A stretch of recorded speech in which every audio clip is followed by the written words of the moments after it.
एक और बड़ा सवाल है कि कंपनी रजिस्ट्रेशन करना है तो दोस्तों कैसे करना है। ये बहुत ही इंपॉर्टेंट सवाल है अगर आप अपना एमएलएम कंपनी शुरू करना चाहते हो। बहुत सारे लोग हमने देखे हैं अपने पर्सनल अकाउंट से काम करते हैं, अपने करंट अकाउंट से काम करते हैं, एक प्रोप्राइटर बना के एक उद्योग आधार से काम करते हैं। लेकिन देखा जाए तो as a advisor, as a मैं आपको यही कहूँगा कि अगर आपको एमएलएम कंपनी शुरू करना है तो प्राइवेट लिमिटेड या लिमिटेड लायबिलिटी पार्टनरशिप, जी हाँ दोस्तों, पीवीटी एलटीडी या एलएलपी, ये दो प्रकार में से कोई भी एक प्रकार की कंपनी आप रजिस्टर कर सकते हो।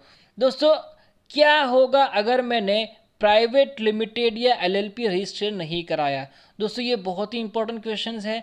गवर्नमेंट के लॉ के हिसाब से आपको कोई भी बिजनेस शुरू कर रहे हो तो आपको अपना कंपनी या अपना फर्म रजिस्टर करना ज़रूरी है। अगर आप नहीं करेंगे तो कंपनी का नाम ही नहीं आएगा।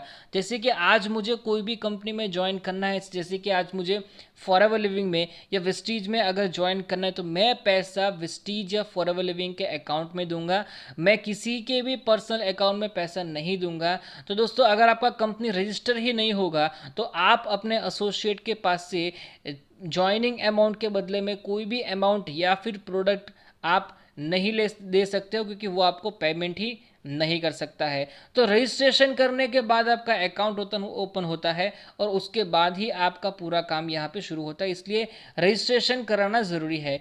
एक और सवाल है दोस्तों, डीपीआईआईटी। डीपीआईआईटी का मतलब है department of promotion for industry and internal trade. DPIIT में रजिस्टर करना ज़रूरी है कि नहीं है?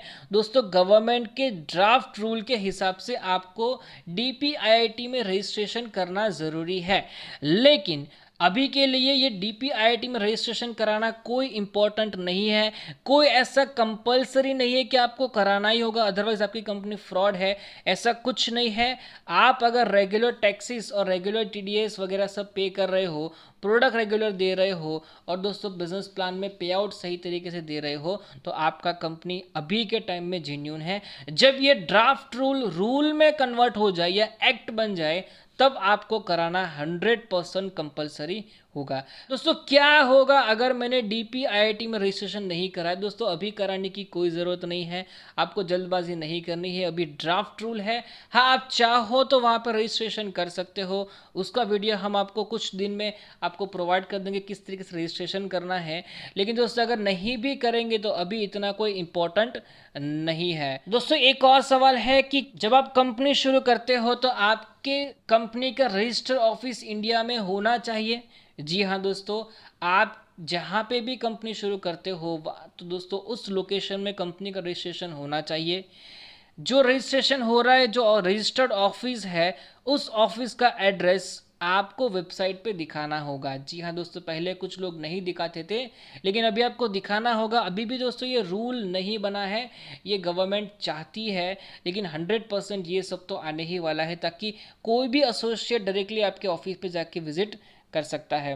दोस्तों जो आपके लीगल डॉक्यूमेंट है वो और रजिस्ट्रेशन नंबर जो है, ये दोनों चीज़ें जो है वो आपको अपने ऑफिस में रखना है और दोस्तों साथ में आपको अपनी वेबसाइट पे भी दिखाना है। तो दोस्तों इससे क्या होगा कि आपकी कंपनी की जेन्युइनिटी बढ़ जाएगी। साथ में जो भी एसोसिएट आपकी कंपनी में विजिट कर रहे हैं या वेबसाइट विजिट कर रहे हैं, उनको अगर ये सारे लीगल डॉक्यूमेंट्स दिख रहे हैं तो वो आपके ऊपर जल्दी बिलीव करेंगे। अब दोस्तों बात करते हैं show business plan on website. दोस्तों आपका जो वेबसाइट है उसमें बिजनेस प्लान का इन्फॉर्मेशन होना ज़रूरी है ताकि उस प्लान को देख के आपके एसोसिएट ज्वाइन हो पाए और दोस्तों काफ़ी अच्छी इनकम लेने के लिए वो एलिजिबल हो जाए। तो आपको इस सभी पॉइंट को ध्यान में रखना है, ये सारे जनरल पॉइंट्स है। इसके अलावा अगर आपका कोई भी सवाल है आप कमेंट कर सकते हो और दोस्तों हमारे कोर्स को ज्वाइन कर सकते हो ताकि आपको पूरी इन्फॉर्मेशन डीप में मिल जाए।